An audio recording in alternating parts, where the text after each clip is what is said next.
Now this is a recreation of one of my new subscribers' most passionately developed recipes.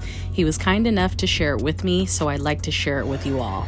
Of course, I'll have his exact recipe down below in the description box just in case you're interested. So right off the bat, his recipe called for ground pork, ground beef, and veal.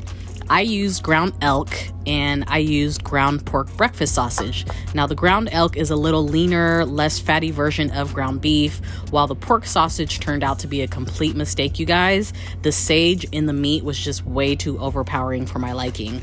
So I only made a couple changes to this recipe, substitution wise, just because I didn't have those specific ingredients on hand. So the only other substitution I made was the Ritz crackers that he called for. I used plain breadcrumbs and panko crumbs. I just want to make that clear. I didn't have those ingredients on hand. So after we saute the onions and garlic, we're going to let those cool before we add that to our wet mixture.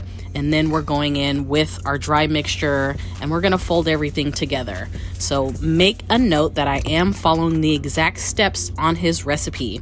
Now this here, once I started mixing this, you guys, it started to give like stuffing, dressing, very much Thanksgiving, if you will, just based off the appearance. And I'm not gonna lie, I did start questioning myself, wondering what is going on here. But after I added the tomato paste and all that stuff, it started to get really unappealing to the eyes. I am not gonna lie, you guys, I coached myself through this and I was like, okay, trust the process, trust the process. This is not my recipe, so it's hard for me to, judge what the final product is going to be just based off of what I'm doing. I think it was the order in which I was assembling everything, which kind of threw me for a loop. Just different than what I typically do. I would typically put the meat in the bowl first, like punch a hole in the middle of the meat, and then start adding and mixing everything in together. So nonetheless, I did end up having a little bit extra meat on hand. So of course, I created some meatballs. Who would I be if I did not make meatballs, you guys?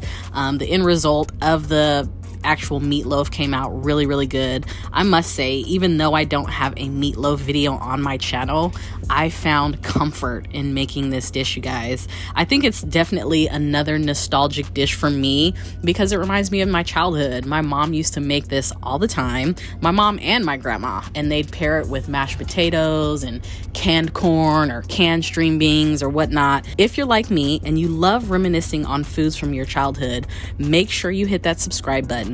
Make sure you check out my channel because I have tons of other videos on here like this. And as always, all of the ingredients and the instructions will be listed down below. Thank you for my subscriber Freedom for supplying me this recipe. It came out amazing. Of course, I paired mine with garlic mashed potatoes and these delicious garlic and shallot asparagus.